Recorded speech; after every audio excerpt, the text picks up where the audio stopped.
ठीक है जी, ये बताएं कि आप यहाँ पे आए हैं, क्या कार्यक्रम है यहाँ? यहाँ पे बड़ा इशू जो है वो भूमि अधिग्रहण का है। यहाँ कई गांवों को नोटिस दे रहे, लाल नोटिस, और ये कह रहे साथी जी बस जाओ और खाली करो, गांव खाली करने पड़ेंगे। ये बीमारी कुछ साल पहले भी आई थी। ये धीरे धीरे भूमि अधिग्रहण का इशू पूरे देश भर में है, ये फैलेगा। उत्तर प्रदेश में भी हाईवे बहुत निकल रहे हैं जी। बहुत हाईवे हैं, नहर है, आवास विकास है। लगता तो ऐसे है पूरे देश दुनिया में कि भाई बहुत विकास हो रहा, लेकिन विकास किसके दम पर हो रहा? विकास किसानों की जमीन फ्री में लूट का हो रहा है।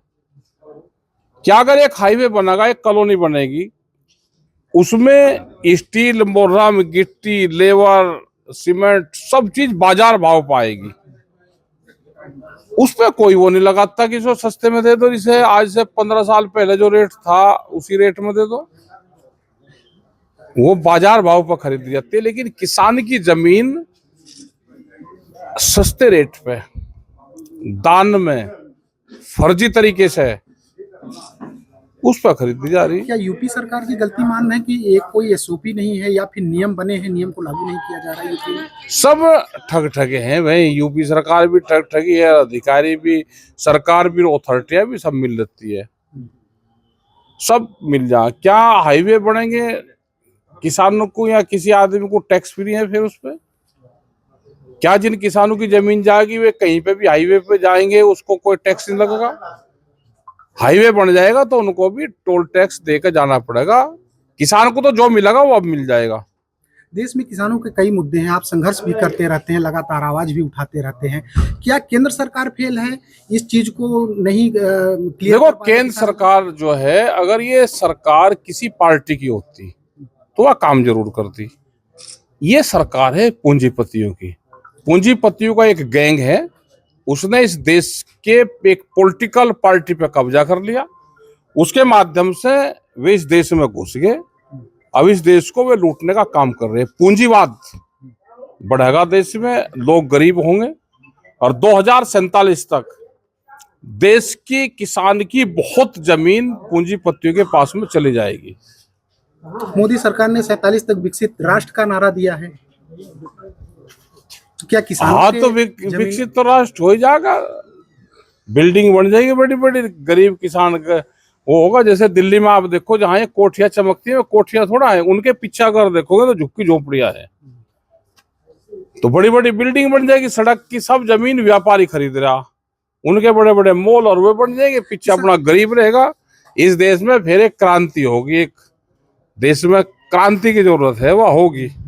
किसानों के मुद्दे को आप कहाँ देख रहे हैं? क्योंकि जिस तरीके से आप लोगों ने आंदोलन किया और उसके बाद अब किसान नेताओं में भी एक विरोधाभास दिख रहा है। किसान संगठन बनेंगे देश में, आंदोलन के बाद में 700 नए संगठन, और भारत सरकार ने किसान संगठनों को तोड़ने का काम करा, और बहुत किसान संगठन बन रहे हैं। क्या देश में कोई भारतीय जनता पार्टी अटल बनी कोई, या भारतीय जनता पार्टी कोई मोदी बनी? लेकिन किसान संगठनों का रजिस्ट्रेशन धड़ाधड़ हो रहे। तो ये क्या है? किसान संगठनों को तोड़ने की एक बड़ी साजिश है। जैसे कहते हैं ना कि बटोगे कटोगे, तो हम कहते हैं बटोगे तो लूटोगे। ये बांटने का काम तो किसानों को कर रही है, मजदूरों को कर रही है। टिकैत का नारा है, बटोगे तो लूटोगे। तो ये तो सबका, ये तो देश के किसान का है, यही तो नारा असली है, और नारे तो फर्जी है, और तो वोट के नारे हैं, ये नारा असली है। टिकैत साहब, आप कुंभ स्नान करने भी गए थे। कुंभ स्नान करने गए? कुंभ हमारा है, कुंभ हमारा है, तो क्यों ना जाए स्नान करने? कैसी व्यवस्था दिखी? व्यवस्था बढ़िया थी, ठीक थी, व्यवस्था में कोई दिक्कत नहीं। तो क्या कहेंगे, क्योंकि तारीफ तो योगी सरकार अपनी खुद कर रही है कि बहुत अच्छा। भाई वो तो कुंभ का फंड है, 6000 करोड़ रुपए का फंड है, इतनी जनता होगी, कोई हमारे घर में भी कोई आने लगे मेहमान तो हम भी तवज्जो तो करेंगे। अगर इतनी व्यवस्था ना होती तो पूरा शहर खराब होता। खुश है योगी की व्यवस्था से जो कुंभ में? योगी की कहाँ व्यवस्था, तो कुंभ मेले की व्यवस्था है, लेकिन ठीक रही, वहां पे व्यवस्था ठीक थी, बढ़िया थी। और कुंभ जो नहीं नहाया उसका ये इलाज रखेंगे, कई साल लोग को कहूँगे ये हिंदू है ही नहीं, कुंभ नहाए नहीं, हिंदू है ही नहीं, और कोई काम नहीं करने के। हमने सबको कहा कुंभ नहा लो, अब भी मौका है, होली तक ये नहा लो, जिसको भी नहाना, चलते हुए जल में, वो चाहे खेत का जल, मिट्टी में जो जल चल रहा है उसमें स्नान करके अपने फोटो घेर दो, नहीं तो फजीता बांटेंगे उसका। क्या कहेंगे वो? फजीता बांटेंगे। सही बात ये देखो जो असली हिंदू है, जी। हिंदू यहाँ दो तरह के हैं। एक है नौरंगिया हिंदू, एक है भारतीय हिंदू। तो अब हम बताओ भाई, आप कौन कौन से हो? नौरंगिया है जो इसकी उत्पत्ति अभी हुई, जिसकी उत्पत्ति यहाँ से नजदीक एक स्टेट है, उसमें तो एक नौरंगिया हिंदू है, वो उसकी उत्पत्ति जहाँ से एफिडेविट लेना पड़े हिंदू का को। और एक है ओरिजिनल। तो हम तो है भारतीय ओरिजिनल भाई, हम सब नए, सब उसको सबको मानते हैं। मीट मछली उससे सब दूर है, उनसे दूर रहे, और सबको नहाना चाहिए। इस मुद्दे की बात करें तो आज आपका क्या प्लान है? क्योंकि ये काफी बड़ा मुद्दा है एक तरीके से देखा जाए तो। आंदोलन चलाना पड़ेगा यहाँ के किसानों को, हल्के में काम नहीं चला। जैसे ही वे डिमार्केशन करने आएंगे, खंबे गाड़ने आएंगे, उनके खंबे फाड़ने पड़ेंगे। जब वे ट्रैक्टर लेकर फसल जुताई करने आएंगे, उनके वे रोकने पड़ेंगे। उस दिन से आंदोलन शुरू होगा। अभी यहाँ पे कोई आंदोलन है नहीं। Thank you sir. क्या करेंगे सर, क्या बताने जाएंगे? बताएगा तो चल जाएगा, इतना ही बता दिया। अब जिस दिन वे काम करने में, ना रोको। ट्रैक्टर का मुकाबला ट्रैक्टर से होगा। हाँ, thank you sir, thank you so much.